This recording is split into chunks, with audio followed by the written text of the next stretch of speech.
Bom, senhoras e senhores, dando seguimento à nossa programação, nós teremos agora o painel 6, Desafios para municípios e estados na universalização dos serviços de saneamento básico, sustentabilidade e gestão de resíduos sólidos. Convidamos a compor o dispositivo a senhora Daniela Libório, advogada e coordenadora da Comissão de Sustentabilidade do IBDA.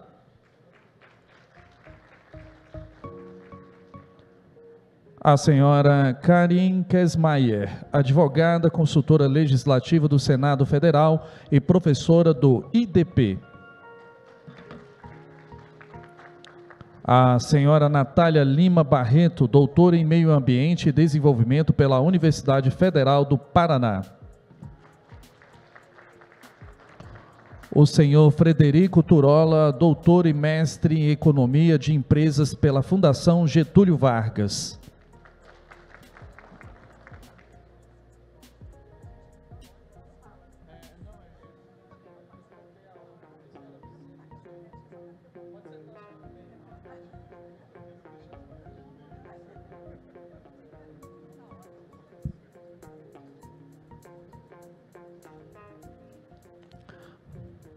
O saneamento é, antes de tudo, uma agenda de saúde pública, cidadania e dignidade. Ninguém pode ser deixado para trás. Convidamos para as boas-vindas o diretor jurídico da Alubras, Flávio Dias de Abreu Filho.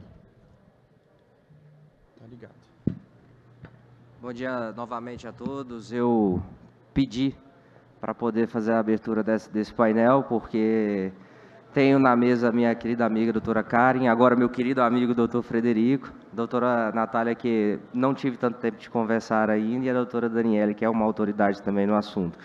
E pedi para abrir essa mesa para desejar a vocês um bom painel, para agradecer imensamente e dizer que a gente tentou fazer um painel mais técnico possível, porque daqui nós vamos tirar os próximos passos da engenharia do Brasil, do saneamento, da sustentabilidade, e com a ajuda de vocês, eu tenho certeza que a gente vai mudar alguns rumos desse país. Então, sem mais delongas, eu passo a palavra à nossa primeira palestrante, doutora Daniela. Muito obrigado.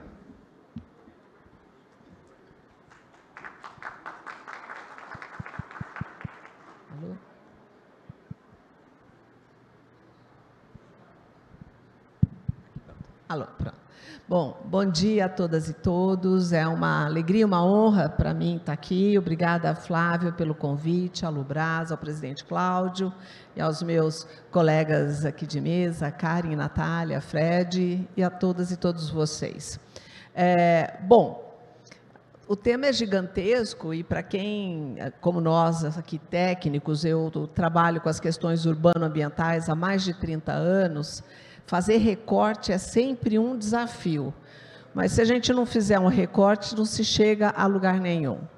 Então, pela aqui dinâmica da nossa mesa, eu vou estar trazendo algum panorama geral numa perspectiva de elementos que não podem ser deixados de lado a esse respeito. E só para aliviar um pouco, porque são tantos os desafios, tantos os problemas, e entendo que assumir a função da chefia do Poder Executivo Municipal, talvez seja das tarefas a mais difícil desse país, não é? Porque trabalha com baixo orçamento, passivo social, passivo ambiental, com problemas estruturais gravíssimos, não é? E com alto grau de responsabilidade. O meu foco de fala vai se dirigir um pouco sobre aí, e, na verdade, para entender que, por exemplo, quando veio a lei do saneamento em 2007, né, para agora, se isso é algum alívio, eu vejo muito crescimento, muito envolvimento na temática, nesses 18 anos, não é? O saneamento, há 20 anos atrás, era um assunto que não se tratava como uma pauta estratégica, não é? Antigamente se dizia, não vou pôr isto como uma pauta política, porque trabalhar com saneamento é enterrar dinheiro e não conquista o público. Não é? Havia uma fala até uns 20 anos atrás, hoje não. Hoje é pauta estratégica, como todos aqui que me antecederam já falaram. Então, vamos ao nosso recorte, caindo aí na possibilidade de deixar para trás alguma coisa, mas é uma proposta de conversa para trazer para vocês. Para eu mudar a tela. Aqui. Obrigada. Então, vamos lá. Pensando na questão, não é, de estruturar qualquer modelagem que possa haver, não só de saneamento, mas também da parte de resíduos sólidos. O gestor público, o profissional, a equipe, a empresa, enfim, ela vai ter que enfrentar a questão do desenvolvimento urbano local, ou seja, essas métricas elas vão ter que ser adequadas às características daquela localidade. E isso precisa ser visto, não é? Então, nós temos ambientes urbanos desordenados, e o desordenado não é só pela população vulnerável, é também, às vezes, pela mais abastada, que também se aloca e se estabelece em lugares não planejados. Então, às vezes, se tem ali um plano diretor, um planejamento urbano, o gestor público está lá todo orientado para fazer determinadas infraestruturas num ambiente territorial, a hora que ele se dá conta, houve uma ocupação aqui, uma invasão ali, uma consolidação numa área que não era prevista, e aí ele vai ter que se ajeitar para ver o que fazer com aquilo, se desocupa, o que é sempre um enfrentamento muito desgastante, não é? Se reconfigura, se deixa para lá, não é? Então, nós temos uma cultura nacional, não é, de uma ocupação que se chama espontânea de um lado, né, pela população, mas para o gestor público é um ambiente desordenado. Alguns municípios estão num desenvolvimento, se é possível falar nesse contrassenso, estagnados. Estagnados muitas vezes porque municípios ao lado se organizam e fazem os seus avanços, aquele município não se planeja e ele é, vamos dizer, de uma certa forma, canibalizado pelos municípios de entorno que estão em pleno desenvolvimento e ele entra num processo de estagnação e, às vezes, até temos os casos no país de municípios que estão regredindo populacionalmente, o que é um verdadeiro desafio para quem está ali na gestão pública, né? Nós temos municípios no país que não têm IPTU, porque se tiver IPTU, a população acaba de fugir. Então, o gestor público fala, não posso ter IPTU nessa cidade, né? Então, nós temos todos os tipos de realidade. Municípios isolados, e às vezes isolados por distâncias, às vezes isolados por uma característica geográfica, as questões de região metropolitana, aglomeração urbana, micro-regiões, as geografias desafiadoras, áreas de proteção ambiental, nós temos municípios com 97% da sua área territorial em área de proteção ambiental e, às vezes, de forma muito restritiva. Não vou entrar nas tipologias aqui, mas que é um grande desafio, né? Como é que dá para fazer um município com desenvolvimento, com uma área de proteção ambiental quase que integral? Os corpos hídricos, sejam ali o da bacia amazônica, mas nós temos do sul do país as alas alagáveis, não é? Rios que acabam trazendo problemas gigantescos dos alagamentos, de áreas permeáveis, de forma estratégica, montanhosa. Então, aqui são alguns tópicos que não dá para deixar de lado na hora de fazer uma organização. E aí também não dá para deixar de lado a verificação do tipo populacional que tem naquele município. Muitos municípios em região metropolitana recebem o passivo social daquela região metropolitana. Então, vamos pensar, tem as regiões metropolitanas em que uma determinada parte da cidade, sei lá, por invenção, a região norte recebe grandes benefícios, não é? Tem todo um volume de atividades econômicas e, do outro lado, existe justamente todo um passivo social, às vezes ambiental, com dificuldades econômicas, provocando desequilíbrios territoriais e de desenvolvimento muito grandes. Aí as empresas e todo o projeto é todo para um lado da cidade e para o outro ninguém quer enfrentar, né? Então, muitas vezes, isso em região metropolitana acaba tendo esse lugar acentuado, e municípios dessas áreas adensadas recebem essa população ou essa distorção de crescimento do município polo sem ter ferramentas de poder trabalhar com isso, né? Ficam reféns daquelas circunstâncias. Então, tem que verificar efetivamente onde estão essas populações, quais são as tendências. Por isso que numa verificação de plano diretor, quando se faz análise territorial, está escrito inclusive no Estatuto da Cidade, tem que se verificar a região para além do território do município, para entender como é a dinâmica que está acontecendo, porque muitas vezes o município recebe coisas que não lhe são suas de origem, mas que são do seu próprio resultado, né? E aí fazer essa troca, e essa população mais vulnerável economicamente faz renda com os resíduos, bem sabemos, né? Por mais que às vezes não sejam de coordenações mais elaboradas, às vezes sim, mas muitas vezes não se sustentam, mas são os carrinheiros, não é? E que pegam os recicláveis e vivem daquela renda, não é? Às vezes frequentando os lixões ou os aterros controlados como forma de obtenção de renda, o que é absolutamente indigno, mas é real, né? Então a gente tem que entender essa realidade. E, é claro, criar as tarifas diferenciadas. Eu participei de um projeto de regularização fundiária para 40 mil pessoas no extremo da Zona Leste de São Paulo. 40 mil pessoas dentro da cidade, no extremo da Zona Leste. 2 pontos de ônibus para aquela população. Uma área alagável. Não é? E aí conseguimos evoluir tremendamente com o projeto. Conseguimos da Sabesp um projeto chamado Água Legal, com um aporte financeiro gigantesco, lá, 400 milhões de reais, para fazer saneamento ali naquela área. Então, tem toda uma tipologia, porque é a área de regularização fundiária e etc. e tal. E aí, teve que ter todo um processo de educação daquela população, que a gente já estava ali em contato, foi um projeto de anos, para eles entenderem o que era uma conta de água, o que é, porque eles nunca tinham tido acesso a uma conta de água. Então, a gente teve que explicar, a gente teve que entender até o ponto de que eles se sentiram cidadãos por receberem uma conta no seu próprio nome, né? E de você ver de pessoas, às vezes de muita idade, falar, tudo que eu quero é ter uma conta no meu nome.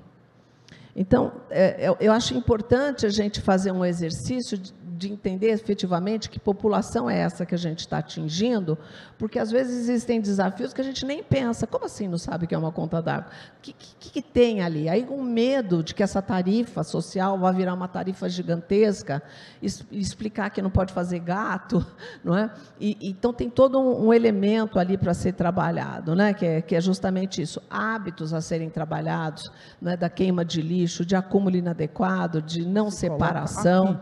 E porque se isso tudo não feito, vai derivando nos outros problemas, não só da contaminação de lençol freático, de águas, de jogar os lixos dentro dos corpos hídricos, como também nas doenças.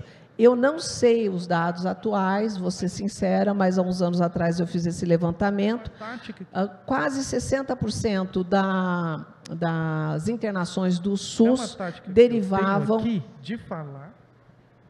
derivavam de ausência de saneamento, né? Então, veja o custo que isso vai tendo.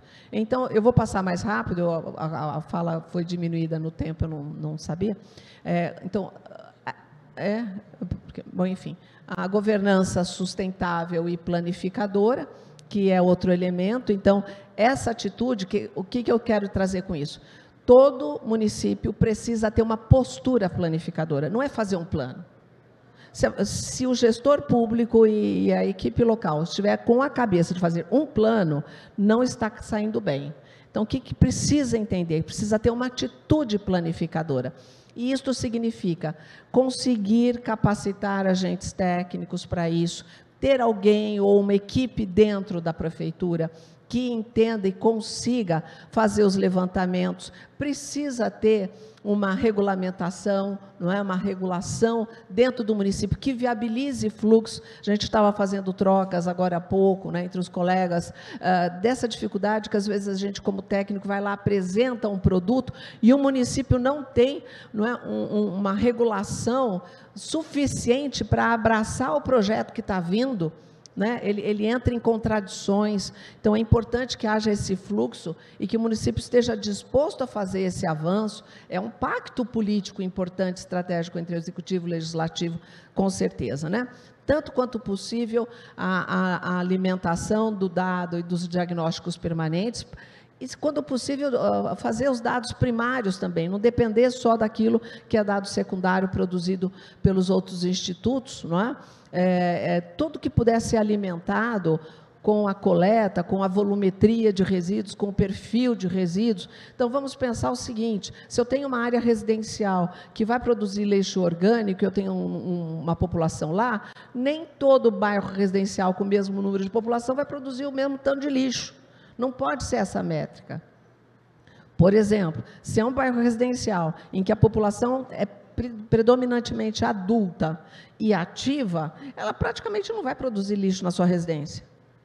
Agora, se eu tenho uma área residencial adensada, com muita criança, com muito idoso, com uma população adulta que não está ativa economicamente, o volume de lixo produzido é muito grande. E isso pode ir fazendo com que essas organizações territoriais, elas se deem de uma melhor forma. Por isso, uma equipe técnica fazendo a alimentação destas informações, né? E acompanhando os planos que eventualmente tenha, dos resíduos, saneamento, diretor e todos os outros mais, e necessariamente envolvimento da população.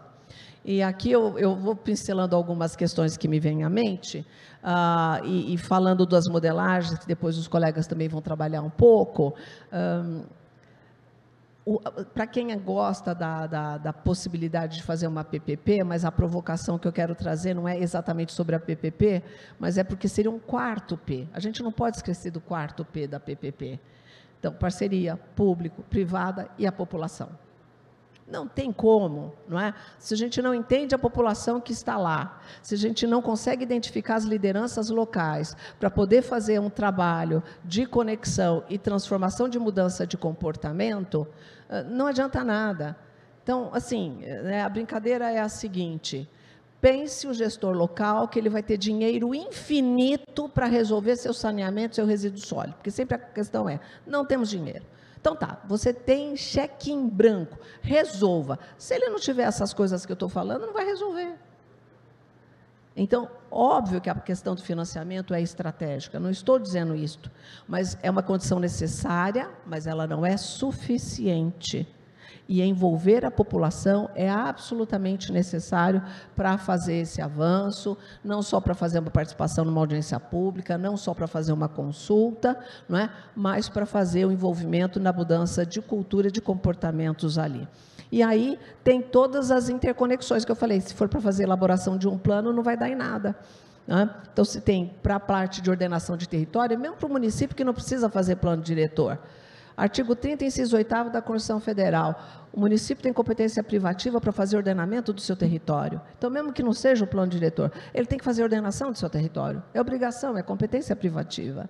Né? Então, mesmo que não seja ali o plano diretor, mas ele vai estar conectado com o Plano Municipal de Saneamento Básico, de resíduos sólidos, com as regiões metropolitanas e micro-regiões, não é? Com planos de desenvolvimento econômico, com planos ambientais, com planejamento turístico para instâncias turísticas, por exemplo, e assim sucessivamente. Eles têm que estar todos conectados, e o plano diretor é o master plan, é o plano que vai dar essa visualização, esse diagnóstico central e esse desenvolvimento territorial. Até porque saneamento e resíduo, eles vão no esteio do que o município está se desenvolvendo.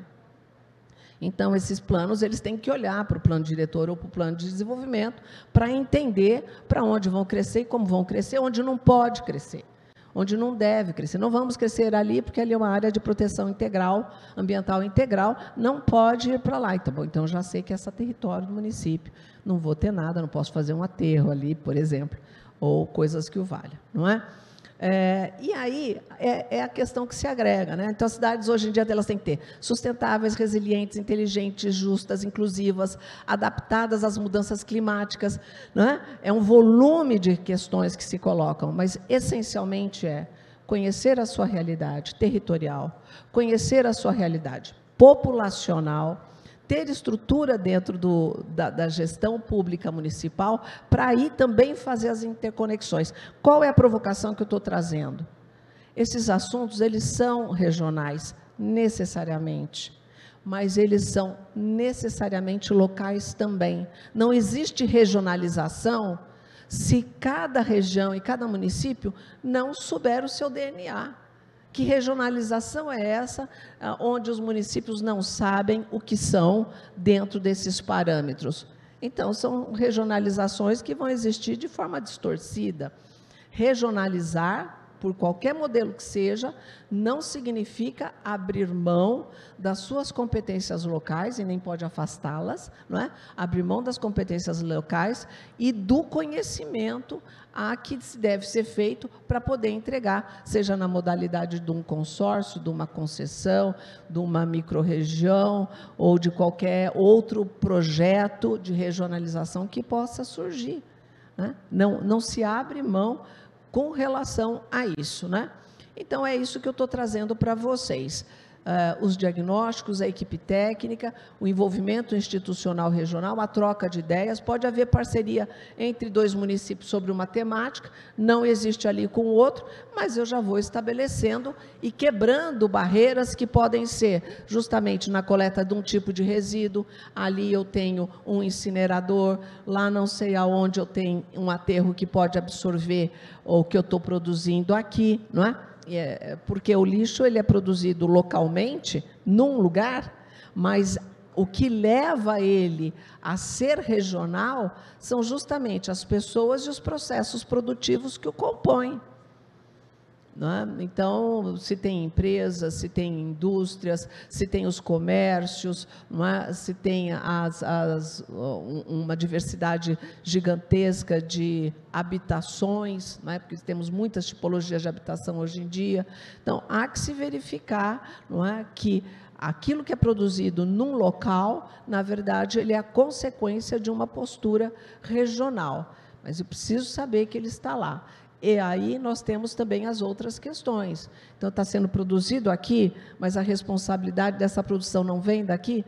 Então, isso tem que ser conversado regionalmente para fazer um equilíbrio de custos, não é? De ônus e de bônus entre os produtores, entre os receptores, e este equilíbrio também deve acontecer.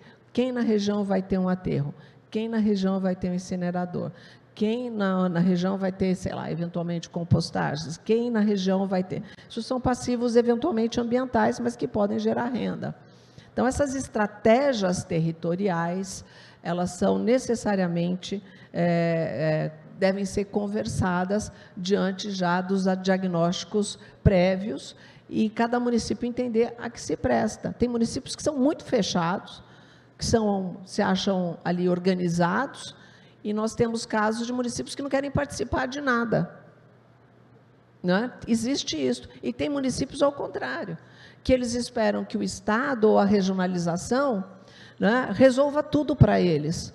Então, nem fechar tudo, nem esperar que o Estado ou os outros façam, é esse bom caminho. Então, no final das contas, há uma mudança de cultura. Marco regulatório nós temos, equipes técnicas hoje em dia pelo país temos, gestores públicos nos 3 níveis despertados para esse cenário, que é uma mudança de cultura política pública nessas 2 décadas. Nós já temos, não é? Mas venho aqui fazer a provocação que já foi trazida no painel anterior. Nós precisamos mudar um pouco a cultura, o modo de fazer, e não termos receio de fazer. E, por último, eu vou terminar com um exemplo, para finalizar minha fala. Eu tive a oportunidade de fazer estudos sobre gestão de águas para consumo humano em Sevilha, Andaluzia, Espanha. E quando eu estava fazendo esses estudos sobre águas lá, como é importante a gente literalmente pensar fora da caixa. Então, o que acontecia? Primeiro que lá a autoridade da água é uma autoridade regional, lá, porque é dividido em 5 regiões da Espanha, né? Então, a autoridade da Andaluzia, a autoridade da água. E essa autoridade da água dava a palavra final sobre qualquer empreendimento. Sobre qualquer empreendimento. Quando o empreendimento ele queria se instalar, ele tinha lá suas questões urbanísticas, ambientais, suas potencialidades. Depois de todo o projeto pronto, ele ia para a autoridade da água para ver se tinha possibilidade hídrica naquele empreendimento. Porque o empreendedor tinha que provar que ele ia conseguir ter, não é, a gestão hídrica para aquele empreendimento.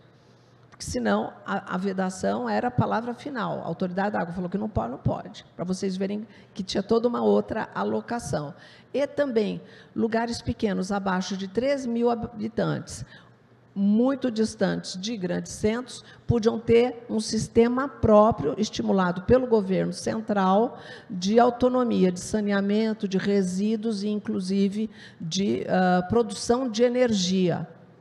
Não é para ter a sua autonomia, porque o custo de trazer isso para um grande centro era infinitamente maior do que investir na autossuficiência daquela localidade em saneamento, resíduos e produção de energia. Não é? E também ali tinha um centro de experimentação de limpeza e reuso de água. Então, eles testavam metodologias diversas que as universidades mandavam para eles, ou empresas faziam. Era um centro credenciado para testar essas metodologias de limpezas de água com muitos sucessos. E aí isso, águas que chegavam a uma potabilidade que podia ser usada para agricultura, outras poderiam ser colocadas na rede de saneamento. Eles tinham vários graus ali de potabilidade, de restauro com as situações e credenciavam naquele patamar de água para isso. E são outras provocações que também a gente poderia trazer. Então, a minha fala é mais abrangente, era para despertar uma série de elementos para vocês, de forma que, então, os meus colegas possam fazer alguns recortes mais objetivos, e eu agradeço aí a possibilidade e estou à disposição para um debate ou para aquilo que vocês entenderem. Muito obrigada. Muito obrigada, doutora Daniela Libório. Eu passo de imediato, então, a palavra à doutora Natália, que vai tratar do tema da regionalização.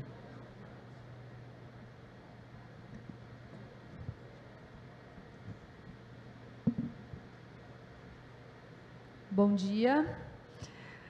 Bom, primeiro agradeço o convite, né, para participar desse congresso e especificamente desse painel, né, que são os desafios da gestão de manejo de resíduos sólidos. Bom, eu venho de um lugar em que a gente assim, trabalha muito com a questão de viabilização de projetos de manejo de resíduos sólidos e estruturação de projetos, mas também agora prestando uma consultoria, né, fazendo parte de uma consultoria para o Ministério das Cidades para a regionalização de resíduos em 4 estados do Brasil.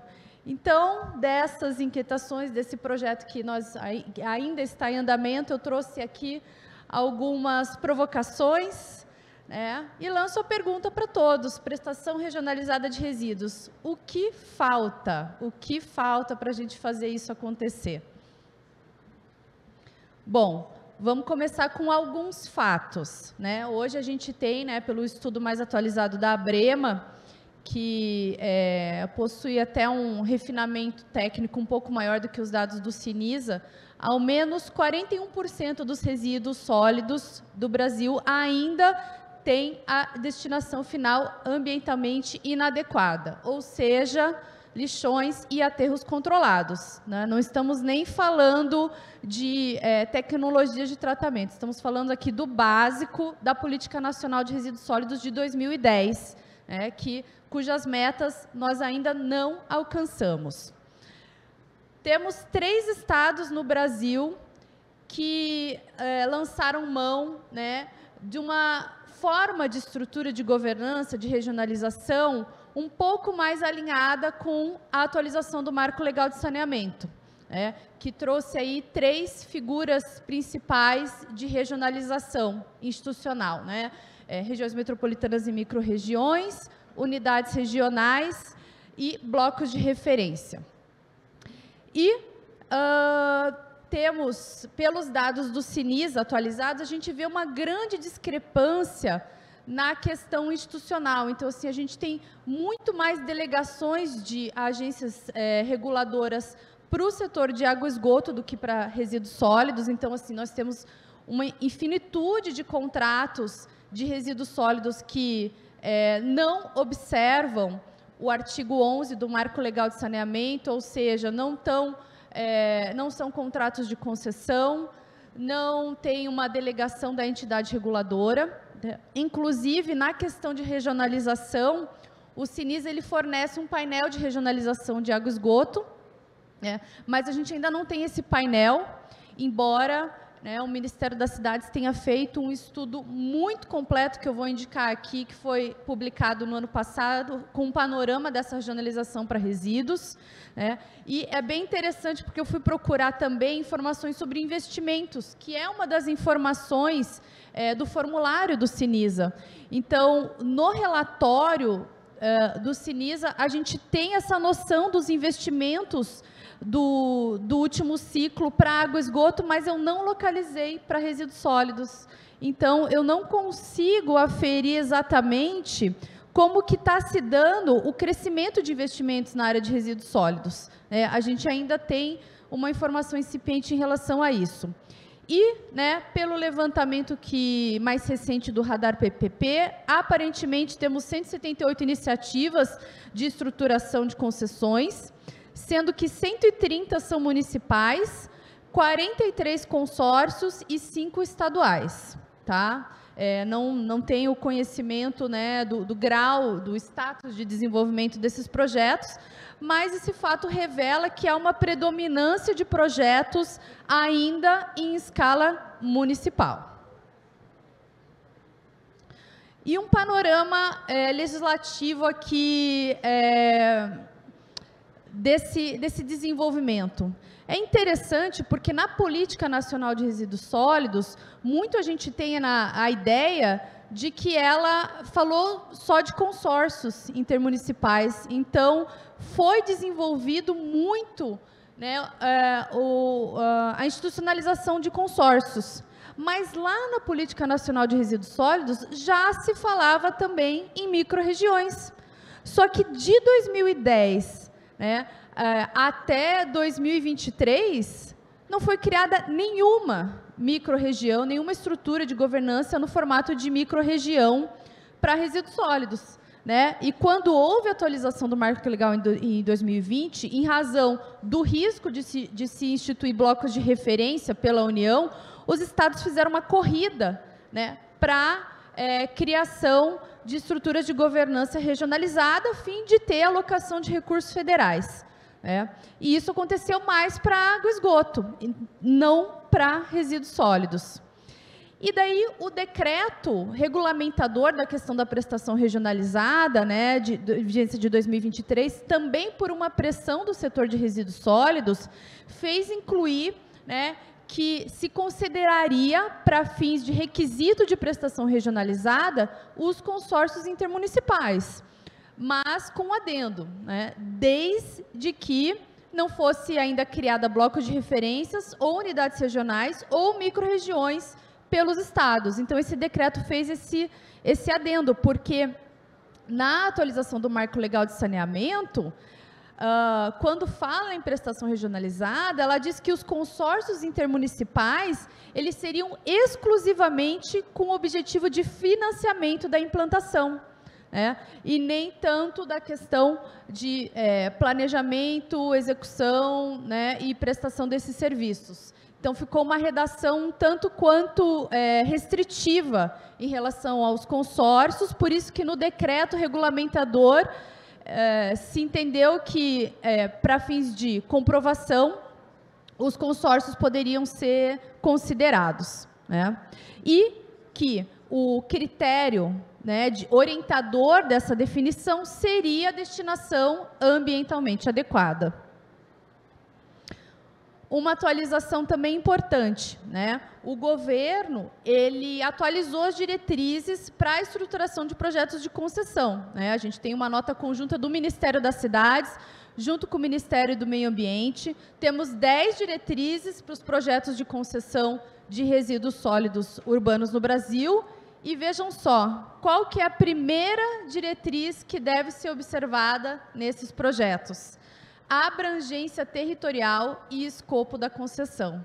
Então, o município, né, quando vai avaliar esses projetos, necessariamente, cabe ele avaliar também a possibilidade, né, de se ampliar esse escopo territorial.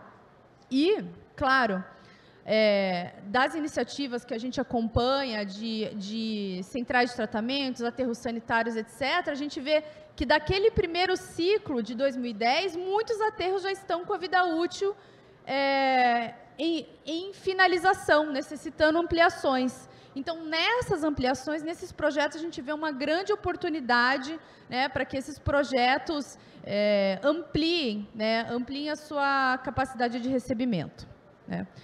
Temos aí o panorama da regionalização de resíduos sólidos do Brasil. Como vocês podem ver no mapa, né, em verde, estão em tese os consórcios intermunicipais que foram constituídos, né?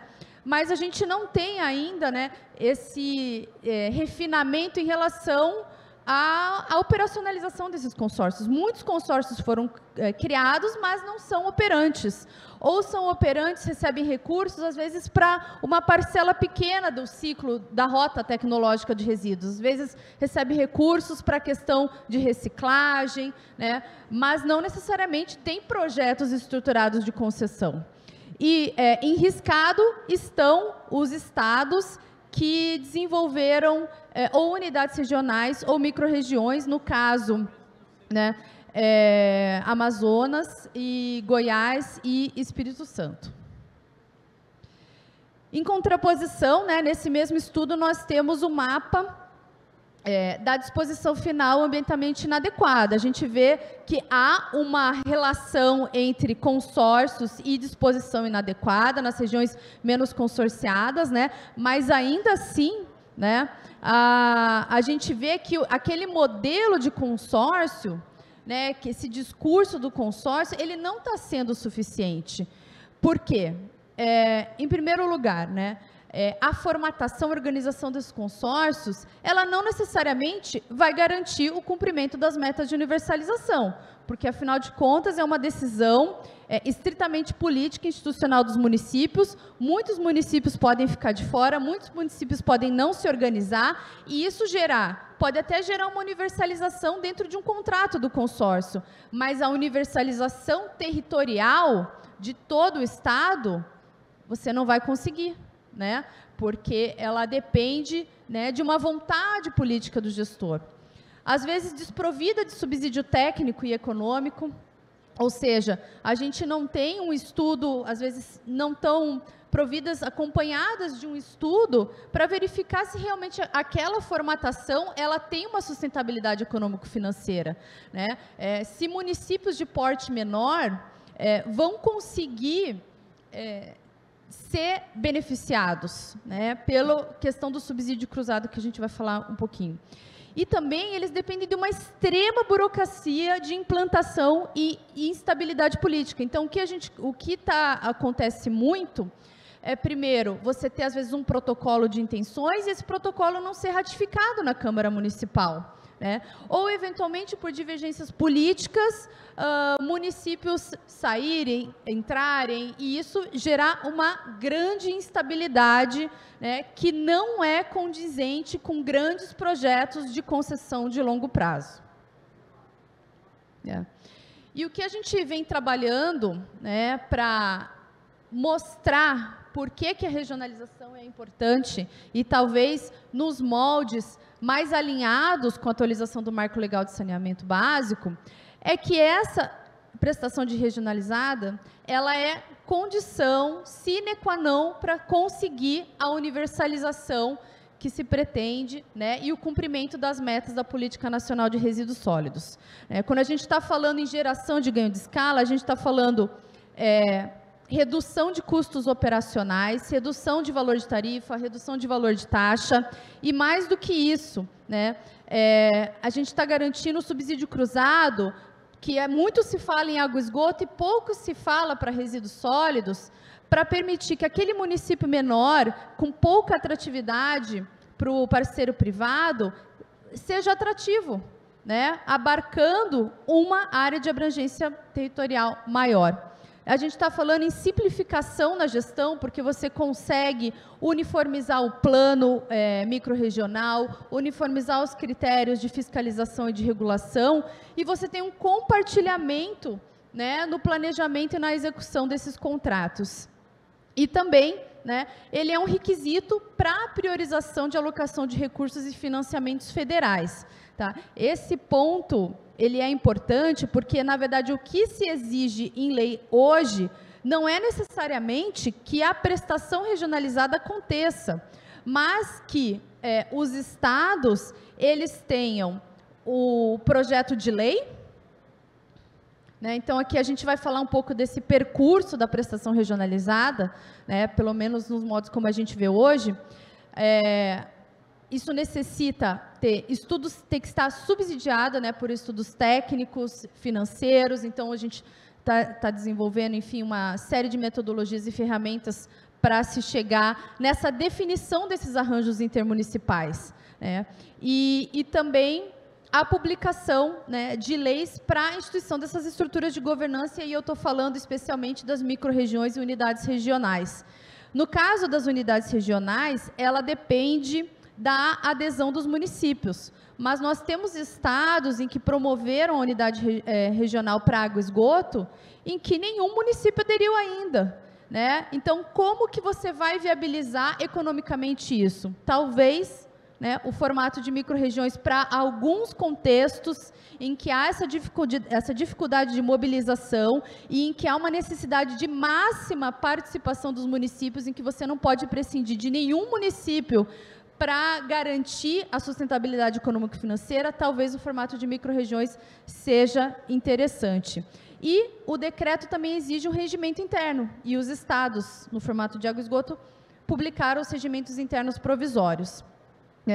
A partir disso, há a possibilidade de atualização dos planos, porque muitas concessões estão sendo feitas com base em planos desatualizados, às vezes planos de 2014, planos muito antigos, né? E daí se chegar no contrato de concessão.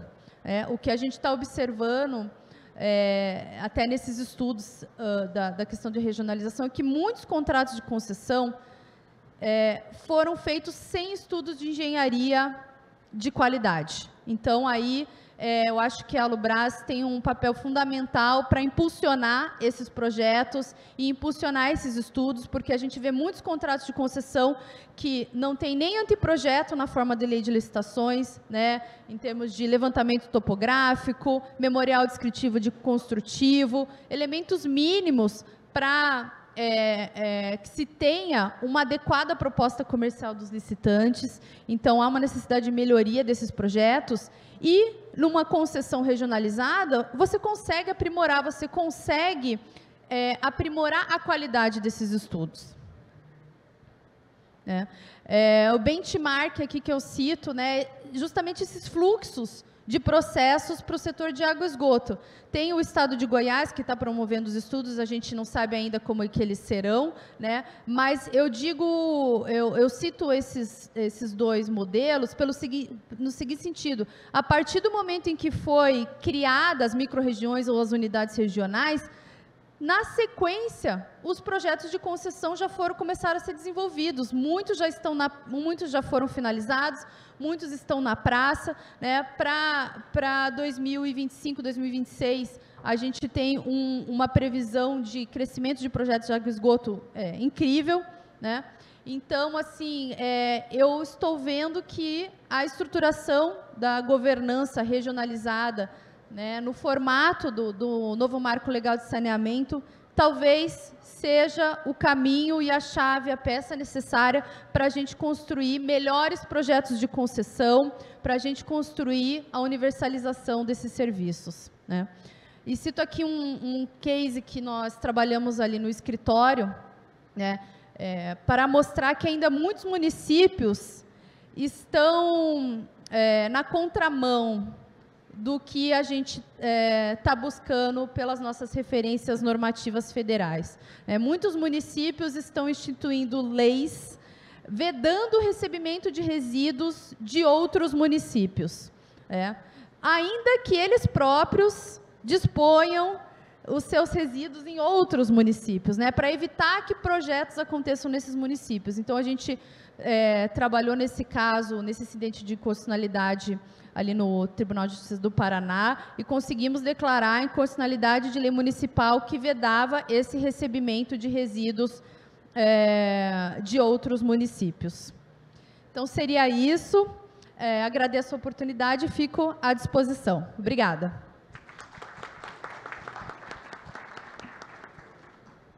Muito obrigada. Doutora Natália, eu passo de imediato, então, a palavra ao doutor Frederico Turola. Obrigado, Karen. Acho que tá. Obrigado. Acho que tem um slide ali para a gente mostrar. O Flávio me deu 2 desafios bastante difíceis de enfrentar. O primeiro, ele já determinou que o nosso painel é mais técnico, como vocês já viram, e o segundo, de falar entre mulheres muito preparadas. E o meu papel no painel ficou sendo de fazer uma amálgama dos temas que estão sendo discutidos aqui. Esse slide na tela resume um pouco do que está sendo discutido, inclusive preparado no último minuto com os nomes, inclusive, dos palestrantes, até do próximo painel que nós teremos em seguida. O slide mostra um ecossistema, mais que um fluxo de processos, mas uma forma de fazer as coisas acontecerem. A gente, a professora doutora Daniela levantou um conjunto de pontos inquietantes sobre o que a gente colocou ali, usando palavras dela em outro contexto, trabalhos de Sísifo que a gente faz, rola a pedra, a gente empurra para cima, rola de novo, a gente empurra para cima, e tudo continua do mesmo jeito, como a própria Natália mostrou agora há pouco, a partir dos normativos que não cumprem as metas e os marcos de universalização. E para isso acontecer, ou seja, para as coisas de fato se tornarem concretas, a gente precisa de alguns elementos que claramente a Natália já colocou na apresentação dela. E talvez o principal elemento que seja necessário para as coisas avançarem em ritmo mais rápido, em direção a uma cobertura de fato universal das diversas etapas da prestação dos serviços de resíduos sólidos, de manejo de resíduos sólidos, de limpeza e coleta, ou seja, da cadeia inteira, esteja na integração territorial dessas operações, da abrangência regional que essas obrigações exigem. Porque a escala só é atingida com volumes. E essa escala, se aumentada, ainda traz vantagens, por exemplo, que o Yuri estava aqui agora, mostrava ontem, do ponto de vista de waste to energy, de aproveitamento de materiais com grandes benefícios ambientais e até econômicos, mas primariamente ambientais e sociais. Quando se pensa o território dessa forma, se consegue avançar. Mas ainda que se consiga pensar uma boa regionalização, seja através de micro-regiões, seja através de instrumentos como os consórcios públicos, que têm seus desafios na implementação e na cobertura territorial, seja através de outros instrumentos, a coisa só vai funcionar se a gente de fato conseguir colocar em mercado projetos que tenham contratos de longo prazo, que atraiam os financiamentos necessários e que coloquem os recursos em bases contratualizadas para isso acontecer. Esse é um vaticínio. Sem a contratualização, ou seja, sem a preparação de projetos, sem a venda desses projetos, sem a adequada gestão e regulação dos contratos decorrentes, nós não vamos atingir os objetivos necessários. E esse diagrama mostra isso. Como é que se faz para atingir isso, então?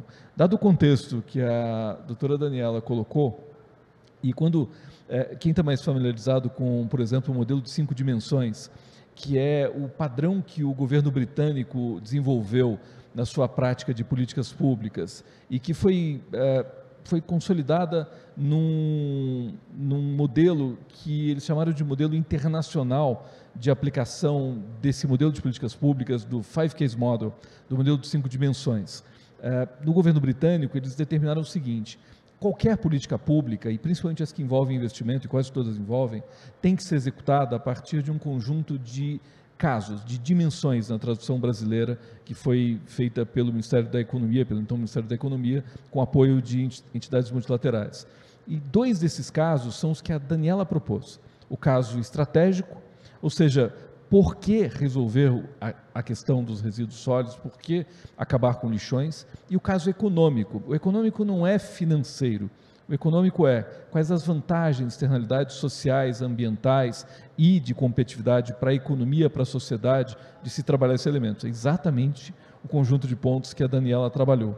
Quando se vai para esses 2 casos e se trabalha eles adequadamente, o projeto resultante pode ter uma característica que a Natália, na apresentação dela, bem delimitou: bons estudos de engenharia, boas concepções territoriais, de investimento e operacionais, bons indicadores de desempenho que punem o operador quando ele não atinge esses resultados, ou que trazem a ele um prêmio quando atingem esses resultados, num horizonte de longo prazo que atravessa gestões municipais, estaduais, de consórcio ou das instâncias federativas e até do governo federal.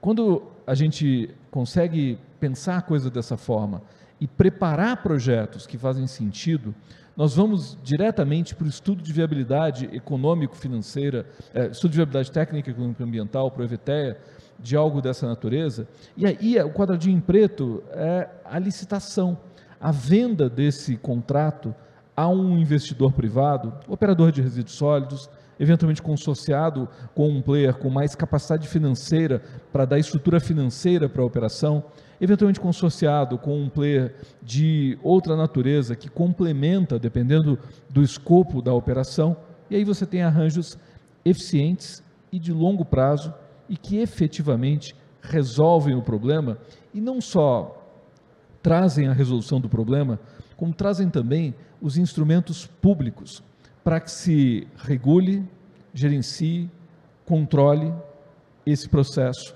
dentro do que foi planejado.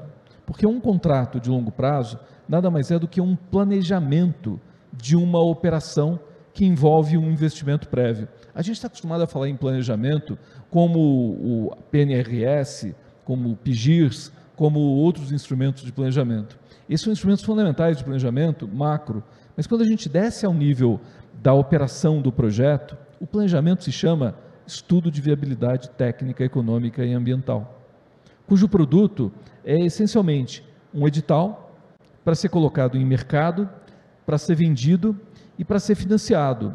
E esse financiamento, no quadradinho azul depois do quadradinho escuro, ele vai se desdobrar, ele vai partir de um projeto básico, às vezes de um anteprojeto feito na etapa de EVTEA, de um projeto básico, isso vai ser levado depois a um projeto executivo para implementação, e depois você tem, depois da implementação, a vida como ela segue. Business as usual, você tem a operação do empreendimento pelo tempo combinado. E tudo já levando em conta estudo de demanda, com risco determinado e alocado entre as partes, público e privado. Você passa a ter aí também alocação de riscos operacionais. Uma questão ambiental que surge no processo é risco de quem? Como vai ser tratado? Como vai ser mitigado? E para o setor público, esse é o melhor dos mundos. Porque se a gente pensa o orçamento público como um planejamento sujeito a muitas intempéries, a gente sabe que de vez em quando o orçamento público é sujeito a um risco operacional, um problema em uma operação pública. Quando você consegue transferir esse risco ao setor privado e deixar que o setor privado gerencie o risco, você estabiliza o orçamento público e aí o problema dos recursos para resíduos, que hoje é tão comentado, deixa de existir. Então a gente estava comentando antes no café que se você inundar os municípios brasileiros de recursos, isso não vai resolver o problema que a gente está discutindo aqui. Muito pelo contrário, que a gente precisa de protocolos como este, de planejamento, desenvolvimento de projetos em escala regional, venda desses projetos em bases financiáveis e controle e gestão destes projetos. É assim que se faz no mundo, é assim que a gente tem que fazer no Brasil. Essa é a receita para as questões que estão aqui e para gerar muitos negócios de dezenas de bilhões de reais com propósito, com resultados para a sociedade. Nesse contexto todo, é claro que a gente tem questões ambientais bastante sensíveis, e aí vai ser a apresentação da Karen, inclusive do contexto da última tentativa de modificação do processo de licenciamento ambiental e do contexto todo que se formou em volta, bastante complexo. Estou ansioso para ouvi-la na complexidade que esse processo, a gente sabe que tem no processo legislativo que envolvido aí. Tem uma tabelinha ali que os ceguetas como eu não vão conseguir observar, mas quem depois tiver a oportunidade de dar uma olhada, o processo que vai da pré-viabilidade até a fase operacional envolve alguns anos de prazo. São contratos de longo prazo. A estruturação desses contratos costuma levar hoje entre 1 e às vezes 5, 6, 7 anos. O que é absurdo, o que mata projetos, porque o processo de estruturação tem que ser célere por um único motivo: ele tem que caber dentro do ciclo político. Se não cabe dentro do ciclo político, a consultoria contratada para estruturar o projeto simplesmente perde boa parte do seu trabalho, tem que refazer tudo e praticamente inexistem aditivos nessa área. O que significa que quando uma consultoria séria, eu represento uma, espero, é convidada para um processo licitatório, ou a gente multiplica o preço por 3 e perde o contrato, ou a gente toma um risco sabendo que não vai entregar. Isso é exclusivo dos aventureiros, que não são os contratados mais desejáveis da administração pública. Então tem um desafio muito grande de estruturar projetos em tempos céleres. Existem fábricas de projetos no Brasil que estão entregando projetos, o BNDES, a Caixa, né, tem desafios de celeridade, tem o FIDIRS, que está entrando agora com um desafio imenso de governança, como todos sabem, uma questão que para ser colocada, mas uma agenda muito importante, além da governança desses mecanismos, né, como os mais novos, mas uma agenda fundamental, estruturação com celeridade para caber no ciclo político, entregar e seguir o jogo. Sem isso, não tem universalização em prazo nem razoável, nem muito longo, não tem universalização. E esses processos têm que ser acompanhados também por capacidade de financiamento. E a gente está discutindo essa semana no Congresso, ontem o deputado Monteiro já comentou esse ponto, se não me engano, algum outro parlamentar também já comentou esse ponto hoje. Estamos discutindo hoje uma possível facada no mercado de capitais com a medida provisória número 1303, o relatório está para ser apresentado pelo relator hoje, né, com a possibilidade de simplesmente extinguir rapidamente, sem nenhum planejamento, sem nenhuma alternativa, o financiamento via mercado de capitais dos projetos dessa área de infraestrutura, que são as debêntures de infraestrutura e as debêntures incentivadas, as debêntures de infraestrutura. Isso é mortal para o financiamento desses projetos, adia a universalização em décadas, sem dúvida. Espero que o relator hoje apresente o seu relatório sem essa catástrofe para o mercado de resíduos, de saneamento e de infraestrutura. Esperamos que sim. O emoji vai ser a mãozinha junta para hoje à tarde, se eu não me engano. Tirando isso, os mecanismos de financiamento têm que ser robustos para que esse ecossistema funcione. Eles estão se tornando robustos. O Brasil já tem um ambiente de financiamento bastante sofisticado e bem desenvolvido, profundo na linguagem de mercado de capitais, para dar conta do investimento nesses projetos. Então esse assunto já está andando, se não matarem hoje, esse assunto já está andando e está indo bem. Ou seja, isso já está desenvolvido, a tecnologia contratual, a tecnologia jurídica contratual para estruturar esses projetos já vem num estágio bastante avançado. Diria até que o Brasil já tem um padrão de contratos de primeiro mundo, com as nossas peculiaridades, por exemplo, quando em alguns casos necessita de garantias importantes, porque o setor público tem os seus desafios de pagamento, mas vimos estruturando projetos que têm cláusulas bastante avançadas e modernas. Ou seja, esse ecossistema já está pronto. está pronto em todos os seus aspectos, já está pronto em cada ponta desse ciclo de atividades necessárias para colocar os projetos em pé. O que falta então? Focar nessa linha, focar nesse caminho dos EVTEAs. E a tabelinha que está ali, ela simplesmente detalha, pela experiência da nossa consultoria, os prazos envolvidos, que são de alguns anos. Então é um processo de longo prazo, é um processo de planejamento de longo prazo, que a gente tem que dar conta, tem que trabalhar, mas essa é a linha para seguir. A vontade política, a tentativa de resolver problemas de outras formas, simplesmente infrutífera diante de formas via mercado, com ampla participação da sociedade e dos players envolvidos em processos de estruturação de projetos que, com boa concepção, em escala regional, regionalizada e com estudos de engenharia consistentes e bem detalhados no EVTEA de forma referencial, nos projetos de forma executiva e com implementação sujeita à gestão contratual,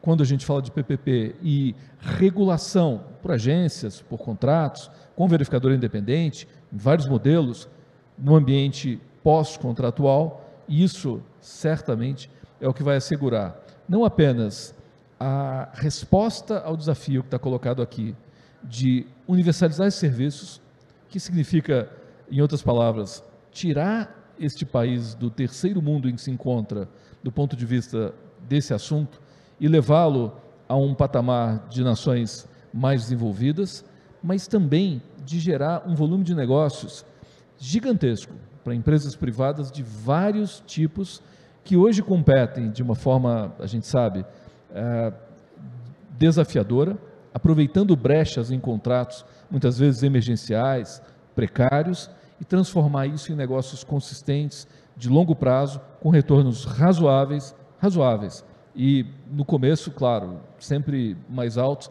com a tendência de queda para um nível mais competitivo, e esse é um ganha-ganha para toda a sociedade. Então essa é a proposta para seguir, e daí acho que segue, né, Karen, com o assunto do licenciamento, que é uma parte central desse fluxo. Obrigado.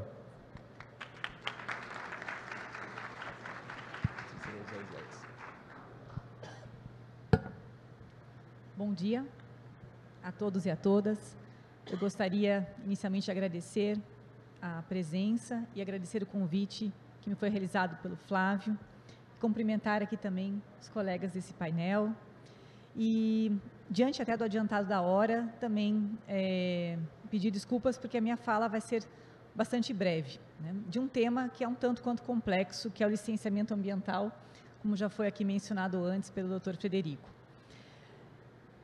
Estamos diante de um momento em que o licenciamento ambiental, né, isso se revela até bastante curioso, né, alcançou finalmente, né, o sucesso no âmbito do Congresso Nacional em termos a aprovação do PL 2159 de 2021. Esse projeto de lei, ele tramitou há mais de 20 anos no Congresso Nacional.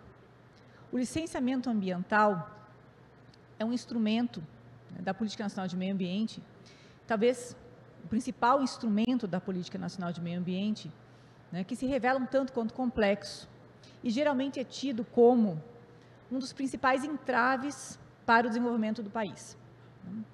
Na minha fala, eu gostaria de passar aqui uma mensagem de que o licenciamento talvez não seja o principal vilão, e isso ficou muito claro, principalmente na fala da professora Daniela Libório. Nós temos uma complexidade de temas e de ausências de políticas públicas e falta de planejamento que fazem com que, na fase do licenciamento ambiental, haja um afunilamento justamente dessas omissões e dessas complexidades. Então, o licenciamento acaba recebendo, né, essa roupagem do entrave do desenvolvimento em um contexto em que não há planejamento prévio, territorial principalmente, né? Não há planejamento setorial, estamos falando aqui do setor industrial, setor de energia, né? Não há sequer, muitas vezes, né, e no licenciamento ambiental, muitas vezes havia essa inversão de fases, de um planejamento ambiental do território, né? Então, o que ocorre é o excesso de judicialização das questões no momento em que a licença prévia será outorgada pela autoridade licenciadora. O excesso de judicialização no licenciamento ambiental, em parte, foi resolvido, com a Lei Complementar 140, que regulamentou o artigo 23 da Constituição Federal, que dispõe sobre a distribuição de competências. Em parte porque o grande excesso de disputas entre órgãos licenciadores, quem licencia, o que licencia, foi de fato regulamentado pela Lei Complementar 140. Mas nós não temos até hoje, ou seja, não tínhamos até o dia 8 de agosto, porque agora nós temos uma Lei Geral do Licenciamento Ambiental, um marco normativo que trouxesse uma roupagem de norma geral para o licenciamento ambiental. Isso não significa que nós não temos uma série de normas regulamentando o tema.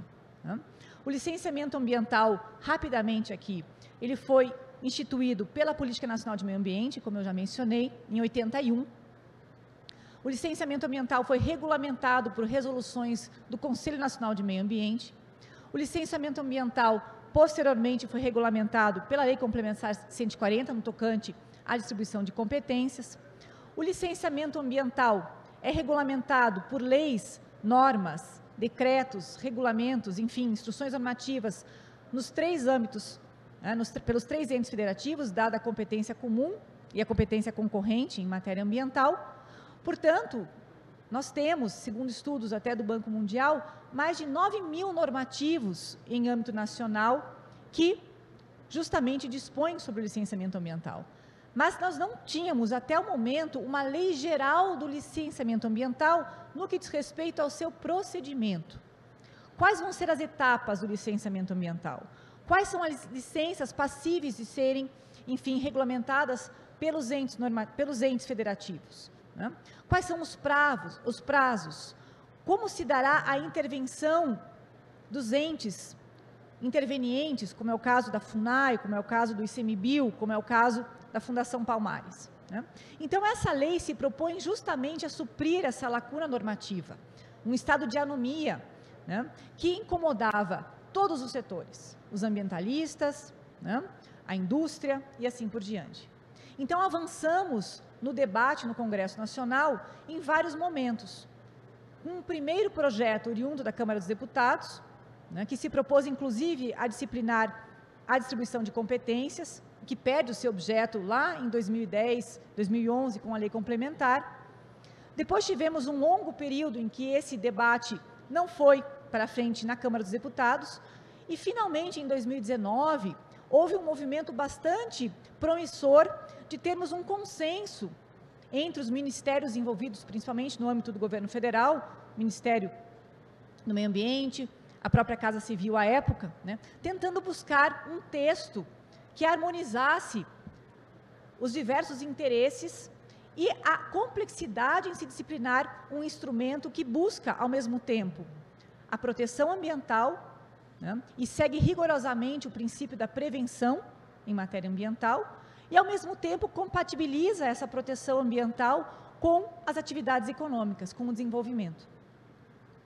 Portanto, uma matéria por si só bastante complexa, justamente por disciplinar um caminho harmônico de direitos que estão estabelecidos na nossa Constituição, o direito ao desenvolvimento e o direito à proteção ambiental. Sem passar aqui também, professor Daniel, pelos demais direitos, direito à cidade, sustentável e assim por diante. E demais direitos sociais, direitos dos povos indígenas e assim por diante. Então, nós temos, em 2019, um momento em que o licenciamento ambiental, ele, enfim, foi objeto de um grupo de trabalho, houve várias versões de um texto, e, infelizmente, não houve um consenso. E ele novamente fica parado por mais algum tempo.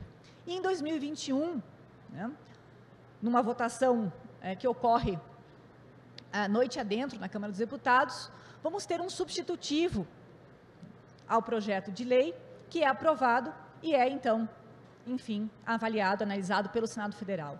No Senado, rapidamente, até para concluir essa primeira parte da minha fala, no Senado Federal, esse projeto, ele tramitou concomitantemente nas comissões de Meio Ambiente e na Comissão de Agricultura e Reforma Agrária. Havia, num primeiro momento, uma senadora designada concomitantemente para as duas comissões, a senadora Cátia Abreu. Depois, com as mudanças de legislatura, nós tivemos ainda as 2 comissões deliberando acerca do projeto, todavia com 2 relatores. E sempre se buscou audiências públicas conjuntas, debates conjuntos, mas não houve um entendimento final a respeito de alguns pontos sensíveis desse projeto.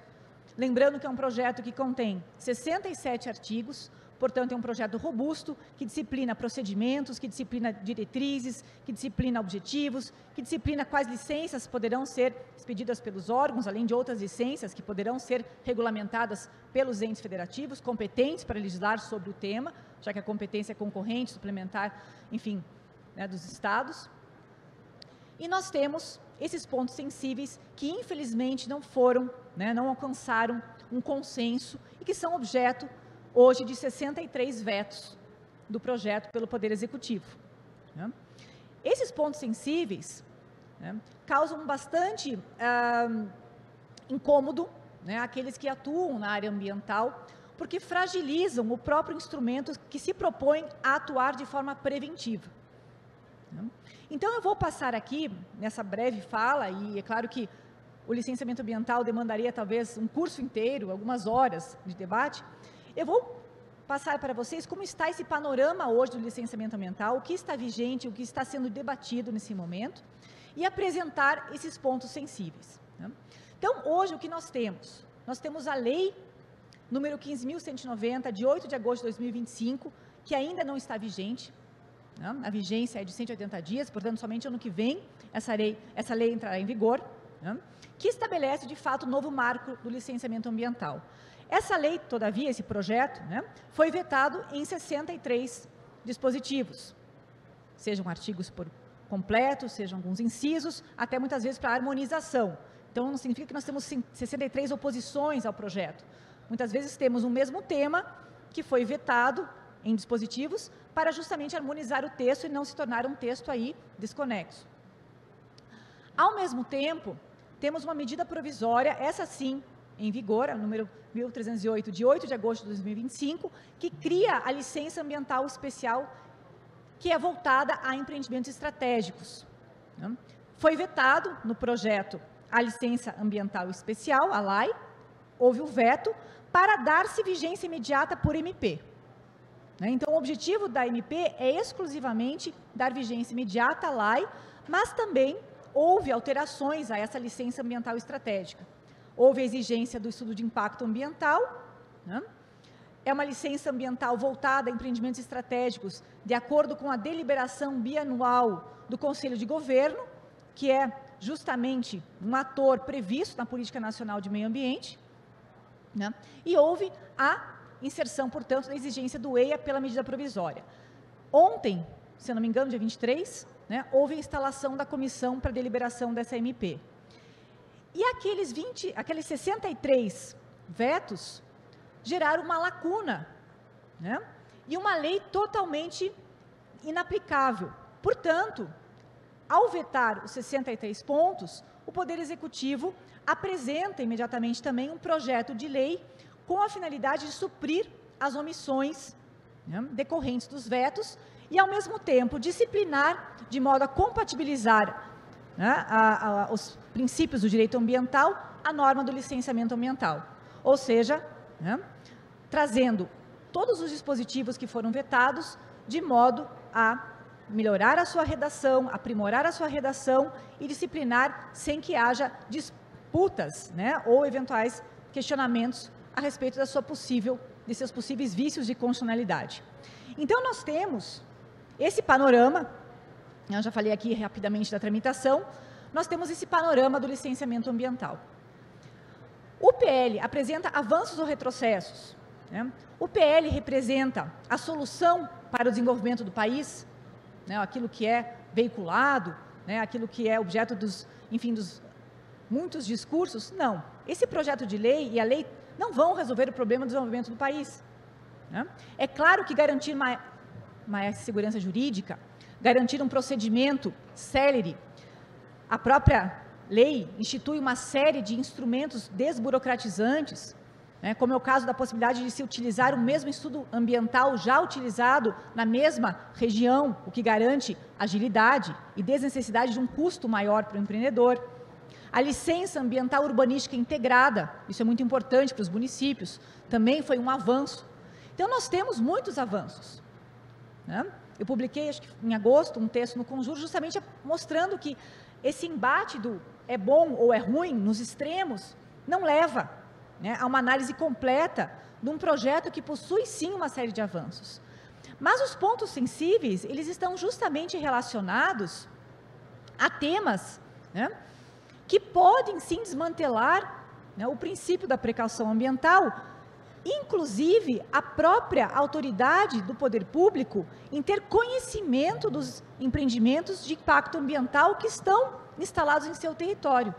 Dispensa de licenciamento ambiental significa que o poder público não terá conhecimento e não irá monitorar os impactos ambientais do empreendimento.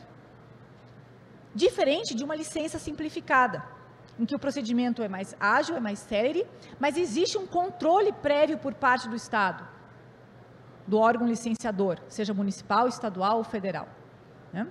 Então, nós temos, aqui eu elenquei alguns pontos sensíveis, né, para conhecimento de vocês. O primeiro deles, né, é uma grande disputa a respeito, né, de uma abertura muito grande que foi dada pelo projeto de lei à competência dos entes federativos, sem mencionar órgãos colegiados, né, a estabelecerem, a criarem tipologias para o licenciamento ambiental. Isso poderia acarretar, né, a assim chamada guerra ambiental. Cada município ou cada estado estabelecendo tipologias próprias de empreendimentos sujeitos, inclusive, a licenças simplificadas ou não. Então, eu tenho em um estado a licença por adesão e compromisso e no outro estado eu não tenho a licença por adesão e compromisso. Então, o empreendedor ele vai optar, como ocorria na guerra fiscal, né, em se instalar naquele determinado estado.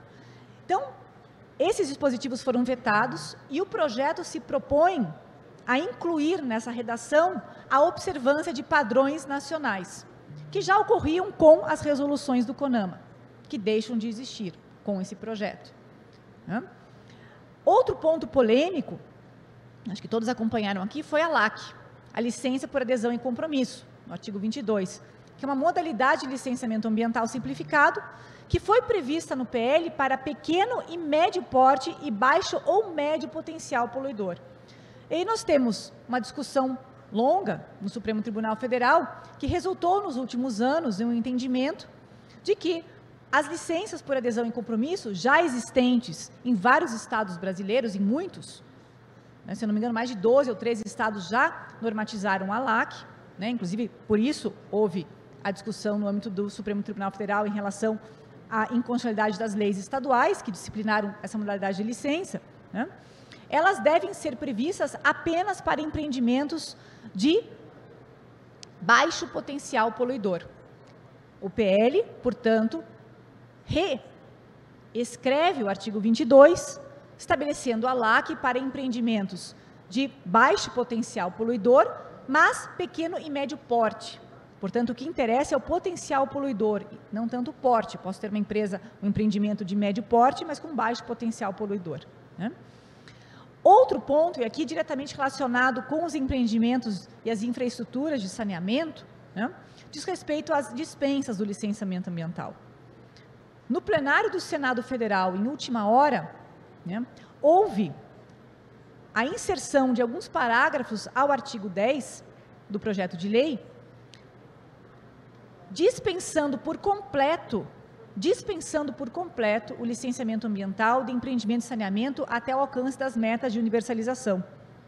Ou seja, licenciamento é o vilão para o alcance da universalização. Não parece que seja assim. Parece que haja uma outra série de fatores, né, que dificultam o alcance das metas. Não apenas o planejamento, a complexidade da regionalização, o financiamento, bons contratos, o interesse também dos atores privados, né? E o licenciamento, claro que pode ser um entrave, mas não é o único, né? E dispensar o licenciamento para os empreendimentos de abastecimento de água e esgotamento sanitário representa uma total omissão do Estado ou desconhecimento do Estado a respeito de empreendimentos que são altamente poluidores, né? Imaginem a dispensa de uma estação de tratamento de esgoto. Não há monitoramento, não há controle, né? Então, esse dispositivo foi vetado e inclui-se a LAC, a licença por adesão em compromisso, que é um procedimento bastante célere, né? Mas que não ofende o princípio da prevenção ambiental, né? E tampouco o necessário controle preventivo por parte do poder público em relação a empreendimentos que são considerados, sim, impactantes ao meio ambiente, né? Outros pontos que merecem aqui também menção, e eu já vou finalizando, são os dispositivos relacionados, né, à participação das autoridades envolvidas, né, e nós temos aqui uma discussão bastante significativa em relação à atual vigência de uma portaria interministerial, número 60 de 2015, que já disciplina, né, essa intervenção das autoridades envolvidas. Eu estou falando aqui de FUNAI, estou falando de CMBio, estou falando de IFAM, né, e o projeto de lei que restringe essa participação para terras indígenas homologadas, né, o que representaria um retrocesso, talvez, institucional, de acordo com a jurisprudência do Supremo, né? E as alterações que ocorreram em relação à Lei da Mata Atlântica e da Lei do Sistema Nacional de Áreas de Conservação, que foram também vetadas, né? Então, aqui, apenas para vocês terem uma visualização de como está hoje a situação, é claro que eu não tenho aqui a bola de cristal, né? Eu não sei se os vetos serão ou não mantidos, né, pelo Congresso Nacional, mas a minha sugestão, e aqui o meu entendimento, é que se o projeto de lei que tramita hoje, ele se mantiver com a sua redação como está, ele supriria muito bem os vetos e eles poderiam ser mantidos. O problema é que nós temos, em cada projeto de lei, um livro aberto, ou seja, esse projeto de lei receberá emendas, será debatido e poderá se transformar em uma nova proposição, né, do decorrer da sua vida, que vai ser curta, porque é um projeto que tramita em regime de urgência. Já a medida provisória possui mais de 800 emendas, já protocoladas, né? Então, nós temos uma modalidade específica de licença, LAI, que pode ser utilizada para empreendimento de saneamento, não há vedação quanto a isso, né? Mas que também já é objeto de uma série de debates e de inclusões, inclusive de jabutis, que certamente não serão aprovados, né? Então, aqui, alguns dispositivos mais voltados ao saneamento, que poderiam ser objeto de uma atenção especial para aqueles que atuam na área de saneamento, as competências, as dispensas, as condicionantes ambientais, pela primeira vez são regulamentadas por lei, né? Sempre com a preocupação da vinculação do nexo de causalidade, do impacto, né, em relação à deliberação pelo órgão licenciador de quais serão as condicionantes atreladas àquele empreendimento, né, e os critérios da LAC. Eu concluo, então, e já aqui também fazendo um panorama geral do nosso painel, de que o licenciamento ambiental pode ser um entrave, e é claro que nós temos uma série de problemas do licenciamento ambiental, mas que não decorrem somente da ausência de lei. Nós temos falta de pessoal, nós temos diminuição do orçamento, muitas vezes secretarias estaduais e até municípios que poderiam estar licenciando, mas que não possuem os órgãos ambientais instalados, capacitados, os conselhos municipais de meio ambiente. Então, a lei, ela gerará uma maior segurança jurídica, mas essa lei não resolverá os problemas estruturais dos municípios, dos estados, em relação ao licenciamento ambiental, né? O papel do licenciamento ambiental nos empreendimentos de infraestrutura de saneamento é um papel de controle. Não é possível o poder público abrir mão desse controle, não ter conhecimento e nem monitorar empreendimentos que são impactantes. E aqui faço uma ressalva, não estou defendendo, não estou dizendo que não pode haver simplificação e tampouco, né, outros licenciamentos simplificados para baixo impacto ambiental. Inclusive a lei, o projeto dispensa o licenciamento, por exemplo, para ecopontos, né, e o faz bem. Até a gente não entende porque existe uma disciplina do ecoponto nessa lei geral, mas foi ali inserido, né? Então, especificamente, os ecopontos são dispensados. Ok, um empreendimento de baixo impacto, poderia estar, né, numa regulamentação estadual, municipal ou até mesmo federal, né? Mas é um papel preponderante de controle, e esse controle não pode ser dispensado, né? E o cenário futuro sobre a Lei Geral do Licenciamento Ambiental é um cenário que depende, portanto, dessas 4 variáveis normativas. Análise dos vetos, um PL em regime de urgência constitucional, né, que inclusive vai travar a pauta, caso não seja deliberado, né, uma lei que entra em vigor em fevereiro do ano que vem, uma medida provisória vigente que disciplina em uma modalidade de licença ambiental e que pode ser alterada, né? Faltou um. E a própria, não, a lei, a MP, o PL e os vetos. São os 4, né? Enfim, né? Os 4 normativos que estão hoje em debate, e é importante que a sociedade e os atores envolvidos acompanhem esse debate, né? Que não cheguem lá no final, né, da deliberação e queiram apresentar via, né, as entidades alguma emenda, que acompanhem esse projeto desde já, porque agora houve a instalação da comissão, da medida provisória, e houve a designação de relator do PL, semana passada, né? Então agora nós teremos nos próximos meses esse debate. Eu agradeço o painel, agradeço as contribuições e ficamos à disposição. Muito obrigada.